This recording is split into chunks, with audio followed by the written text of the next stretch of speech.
Hello, this is McCook's Mr. Bill. My little planting seed time, getting ready to go. Got my planter set up here. I got it sitting on a heating pad, just a household heating pad. Bought it for $2, and it's adjustable just like any heating pad that you'd know of, you know, from warmer and hot, if you will. I set it on the lowest one. Draws the moisture though in there and allows the seeds to germinate in just a couple of days. And so my gardening year has started for 2014. But you're here for a story. Okay. Well, in my lifetime I've been called a lot of names. Came out of an orphanage, and so that might be some of it. And sometimes I get a little politically incorrect, or I have a statement on this or that, and people get kind of frustrated with me. That's their right. But I've been called, again, a lot of different names. I'll give you an example. I was out at Walmart late night. I like to go when there's less people out there. Got up to the checkout lines. There's two at late night is the norm for Walmart here in McCook. And I noticed that one line had 6 people, different people with their carts, 6 of them. And on the other line there was just one family with one cart. Now I thought that's a bit odd. As I got up there I realized what I was seeing. So I pulled in behind the one family, one cart. Now what was the difference between the one cart family and the 6 that had their carts over there? Well, all those 6 were white. And the family with the one cart was Mexican. Okay. Well, I didn't have any trouble with that, so I pushed right on up next to them and behind the Mexican family. And when they got done checking out, and the man looked over at me and nodded at me, and I nodded back at him. And they moved on, and I got checked out, and I headed for the door, and out the door I went. Headed for my car with my cart full of groceries.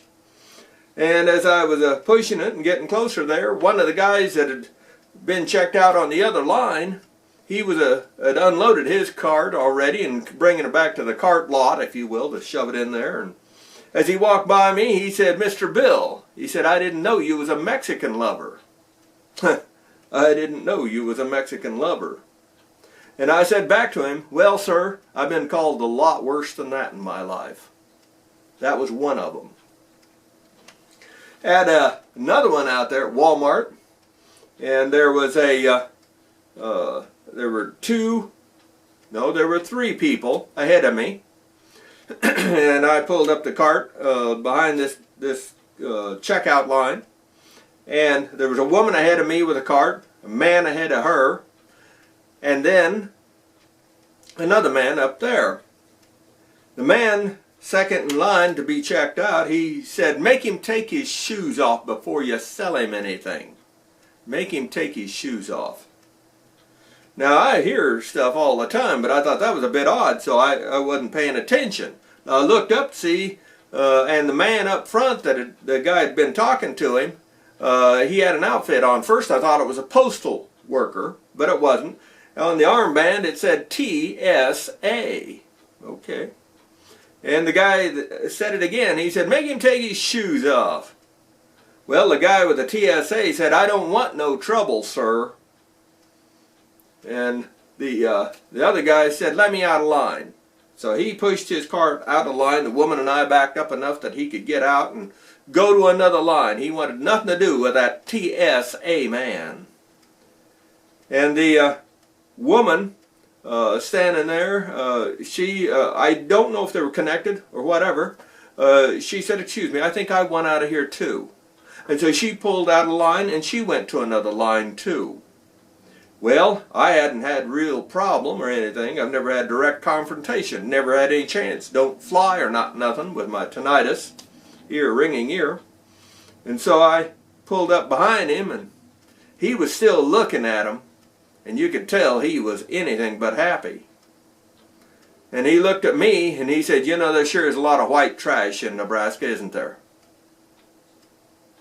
And I said, "Well, I guess you better count me that way too." And I pulled my cart out of line and I went to another line too. Yep, I've been called all sorts of things in my life. And I bet you do too. The idea though is to keep calm, keep cool, let them say what they want, because you know if you've done wrong or if you're in the wrong. And if you're not, you go on down the road and you let the Lord handle any vengeance that needs to be done. Rate this film.